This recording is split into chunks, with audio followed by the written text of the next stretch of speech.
Join me in welcoming Zouheir from Regenerate LLC. Hey Zouheir, how you doing today? Hi, Steve. I'm doing well. How about yourself? I'm doing so good, thanks. First off, tell us a little bit about you and how you show up in the world. Um, that's a great question. Steve, it's my philosophy in the world is that one is able to create economic, social, and environmental impacts through your different day-to-day decisions, or more so along like the business line. And that's kind of how the idea of Regenerate was born. Um, through my different work in management consulting, in incubation, um, what I studied in university at the University of Michigan, I uh, I came to realize that there's a big gap between what students are learning at school today and the realities that they are inheriting, and that being able to bridge that might result in a more active education at the same time, um, allowing for them to grow up or kind of get ready of, okay, even before I graduate, this is kind of what's going on in the world, this is what I'm exploring, be it detoxifying waterways, closing the gender pay gap, or diversifying the energy grid, to get thinking about what they can do in the sense of agency or civic engagement from a young age, especially since day by day the planet is reaching more and more critical point, be it the Earth Overshoot Day, um, or any of the other indicators of resource management. Yeah, that's a little bit of my philosophy. Perfect. And your book is called The Water Footprint of My Diet. It's for ages 8 to 10 years old.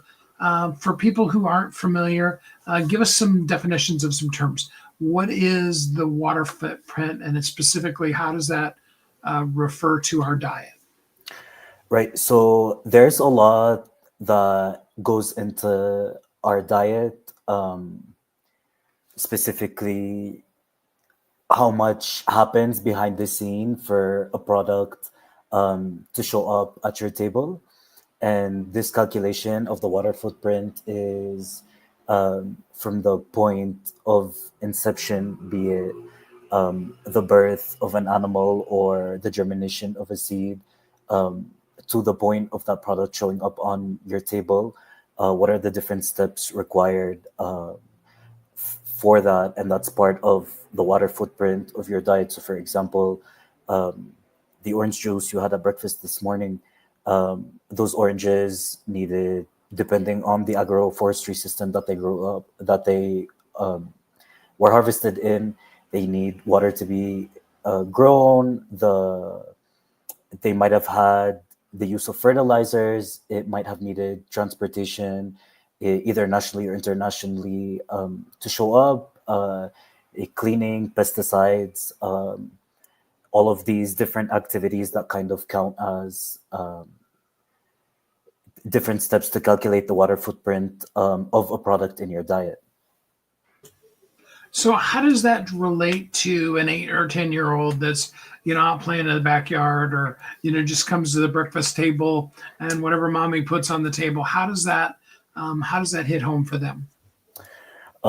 So really a big component of our education style or pedagogy is getting students to identify how does this theme relate to their life, because once you start asking that question with anything it is that you're learning, it generates motivation, and then once motivation is generated it makes the process of learning, it's a key step in the different neurological steps to register an experience in the brain as something that you have learned. So once you get students excited about, all right, let's think about what I had for breakfast this morning, how much water does that require? Then you can get them to dig deeper into these questions. Do these eggs come from a farm in the neighborhood, or are these eggs imported from another country? how were these chickens raised, if they were grass fed, if they were free range on a pasture, if they were raised in a chicken farm. What does that look like in terms of water consumption for my diet? And getting these questions asked is a good first step in terms of identifying, all right, this is how much water I'm using. What kind of different actions can I take in order to reduce my water footprint? So the math, I mean, when you start getting to University of Michigan level and the kind of stuff that you've done, the math can get kind of complicated. So how do we break down the math? You know, I mean, because if you start talking about, like we'll go back to your orange, and then if the orange has fertilizer on it, what kind of fertilizer was that? And let's just say it was chicken, and then what is the water footprint of the chicken that made for the fertilizer, and so on and so forth. So how do we break down that math to an 8-year-old's level so that they can understand it without needing to get a PhD in mathematics? Right. Um, so really, we simplify a lot of these concepts in terms of at this specific age group, evaluating what the water footprint of something grown locally versus the water footprint of something imported from abroad would look like, and then from there, um, kind of build that base for the next age groups, for the following age groups to be able to look a little deeper, maybe into different types of fertilizers or different types of agroforestry systems. But you have to start somewhere. And with a specific age group, for this specific example, it's connecting to what does the water footprint of something grown locally in season versus something imported, be it nationally or from abroad. So let's talk for a minute to the moms. I mean, of course, there's the moms that are really into that, and we don't have to convince them that they need to do it. But for the mom who, hasn't really taken up teaching their children this kind of thing, what is the reasoning that a mom would want to begin to start teaching this kind of stuff to their kids? That's a great question, Steve. We have a lot of kind of families that buy these books to be able to have experiences with their children at home, being aunts and uncles, or moms and dads, or friends, kind of in more informal settings. Um, and we've heard and seen a lot of feedback from their parts in terms of, oh, my kid receives a certain type of education at school and I want to complement it, or oh, I'm looking for some quality time to spend that is off screen with my kids, or I'm looking to reinforce certain like planetary conscious actions, or this specific book has a lot of math in it. And oftentimes parents will tell us that they see a lot in the different criteria kind of that we use for what we call integral education, which is evolution of your emotional intelligence, entrepreneurial spirit, building life skills for a fulfilled life, and taking stewardship of your leadership process, which are all different pillars that we use with these different themes. Um, and then specifically with this theme of water, I mean, right now the egg crisis in the United States is so real, and that could be a great parting point for getting to understand. All right, why is there an egg crisis in the country? Or in the U.S., about 40% of fruits and vegetables are grown in California, and getting students to understand what these different ecosystems look like, and also understanding that California is under a lot of hydric stress. So there's a lot of different kind of perspectives where you can find this common point of ground, or what motivates it, be it kids at home or families or at schools, to find the reason of why to explore such a thing. And it also breaks down the math in different concepts, such as using an abacus, or different like rocks or beans, or other items, and placing different number values to them to be able to explore math from different perspectives, because it can be a subject that is very polarizing in classes, either the way it's taught, students love it or hate it, and trying to find more common grounds of how to teach something that's important for anyone, irrespective of what your job or profession is going to be long term. So now a lot of what we've been talking about here may seem a little bit, heady, brainy. Break it down for us and give us some idea of just how fun this whole thing can be for the child. Right. So the book is broken down into five missions.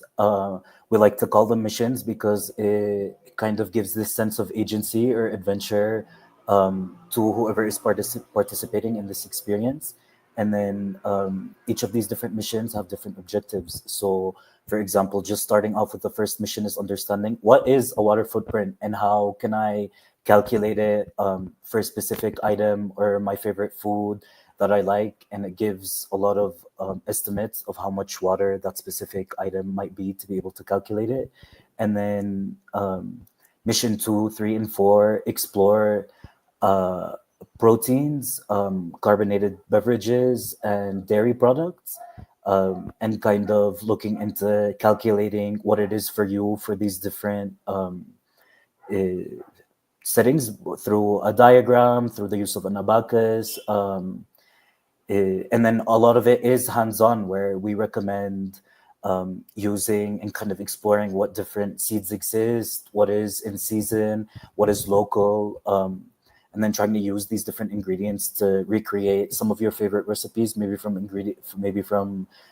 ingredients that aren't readily available, and trying to use that sense of creativity in the kitchen.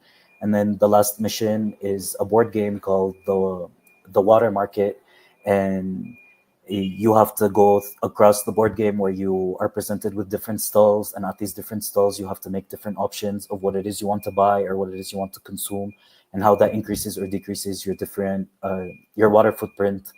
Um, and yeah, it's really something exciting for different family members, those that can do the simplified math, and those that maybe are not haven't reached that step yet, that can do it in the family.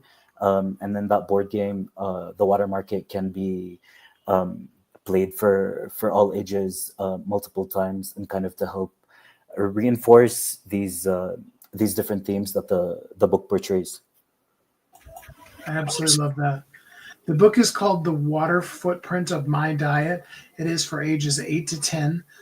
Very active math challenges, games, movement, things that the kids can do. Um, I really hope that everybody will get the book and really dive into it with your kids. I think it's a fun thing to learn and to know, and to really be aware of what's happening in the world. So, Zohir, I really appreciate that your company put it together and all the cool things that you guys are doing. Thank you so much, Steve. Thank you so much for having me, and a special thanks to all the teachers out there, moms, dads, aunts, uncles, family, friend members. Really kind of taking the initiative of understanding the state of the world, and also giving the space to kind of train their children, their nieces and nephews, their friends, their students on this reality, and understanding that we each have a responsibility in transforming our different habits so that planet Earth continues to be habitable for humans and all of the other species that we coexist with. Well, thank you so much for being here on the show today. Thank you. Thank you so much for having me, Steve. Have a great day.